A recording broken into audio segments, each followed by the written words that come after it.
Israel News Update, December 6th, 2024.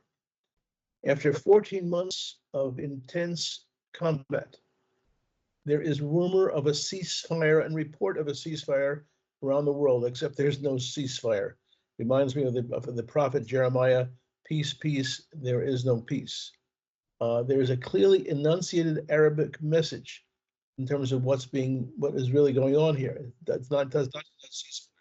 It connotes instead hudna, which is intended only for rearmament or tahadiyah, or a temporary halt in combat.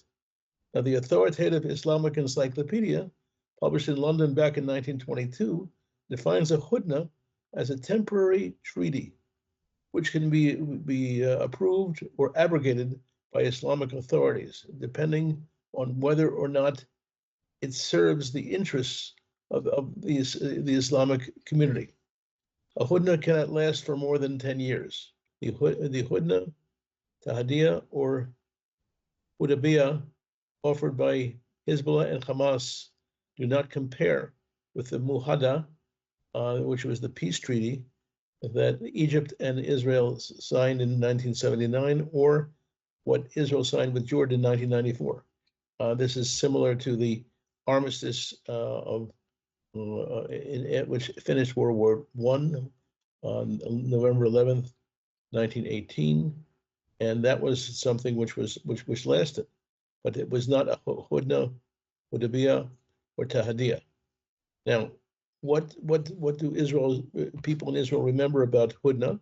They know that from November 26, 2006, until May 15th, 2007, there was a hudna between Hamas and Israel, which lasted for 6 months.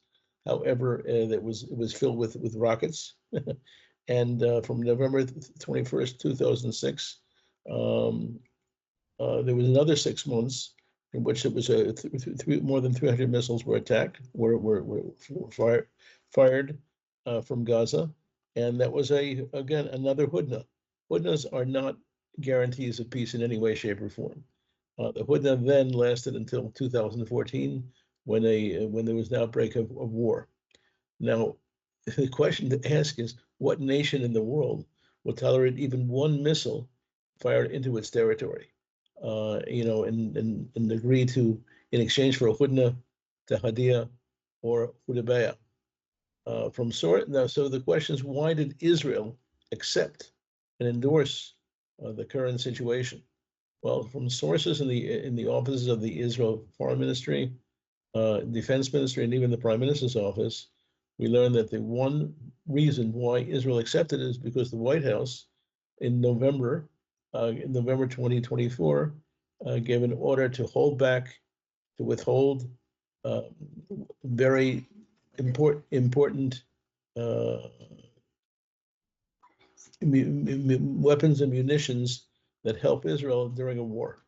So you don't have to be a rocket scientist to understand that the U.S. President Joe Biden is stepping down very, very soon. As a matter of fact, by January 20th.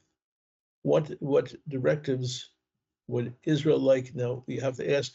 So what changes would Israel like to see take place under a President Trump? Well, here's the story that here I'm going to mention 10 things that Israel is expecting from Trump, which will change the situation. Of course, you have to wait another month for this to happen, but maybe waiting is worth it. But who knows how many people will be killed in the process? Number one, that the U.S. will provide Israel with all the aid it needs to finish the war, both with Hezbollah and with Hamas. Number two, that it will strictly supervise any U.S. humanitarian aid coming into Gaza. Three, that it will stop funding the Palestinian Authority's armed forces, which were basically armed by Israel in unison with the U.S., Canada, and the U.K. However, they did not fulfill their role of being a bulwark against Arab terrorism. Number four, enforce the Taylor Force Act, which is a law in the United States that was supposed to prevent aid to any Arabs who were conducting acts of murder. As a matter of fact, it's not known to the world that there's an actual law enacted in February 2015 that if you murder a Jew, you get a salary for life. It's often called pay for slay. The other thing that is number 5,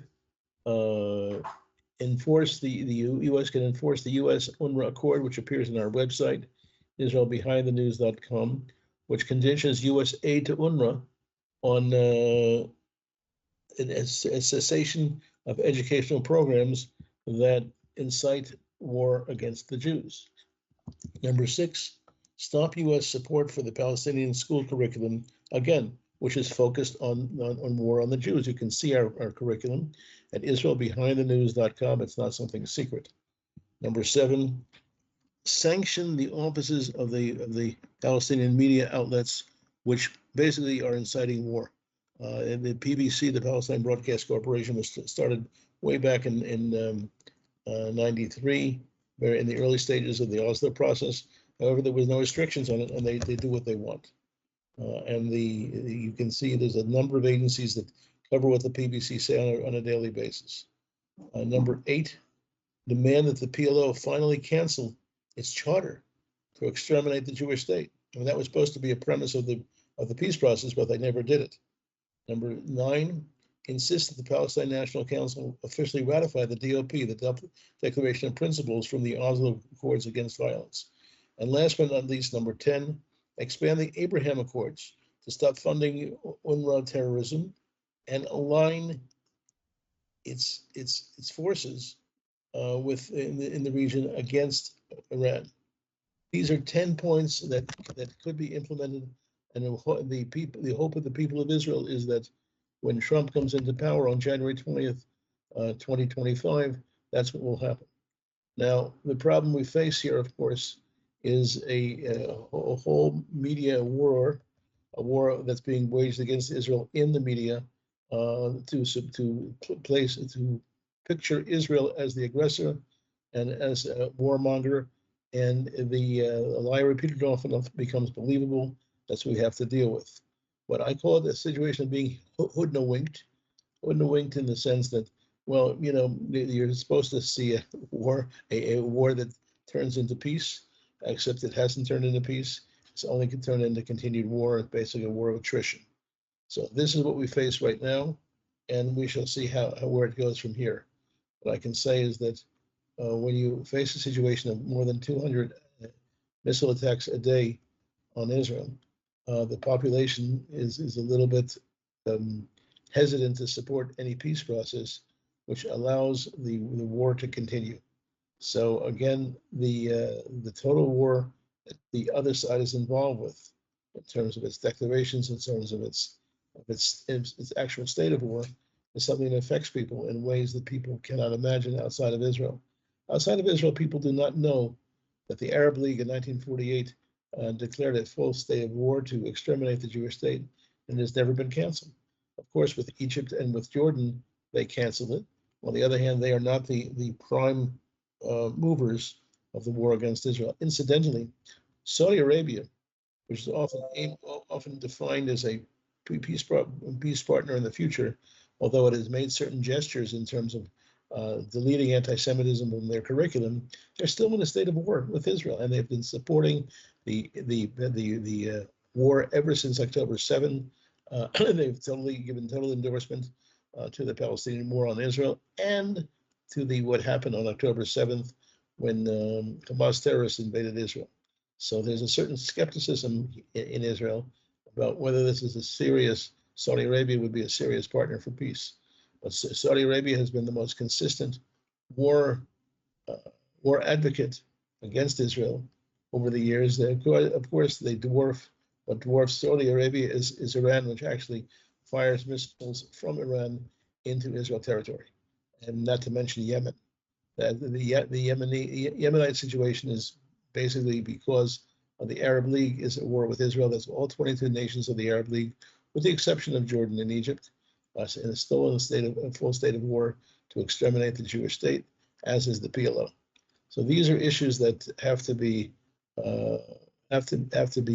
focused, and for Israel to stop any more because of oral assurances. That's not going to cut the mustard. This is David Beatty reporting, Israel News Update, December 6th, 2024. Thank you.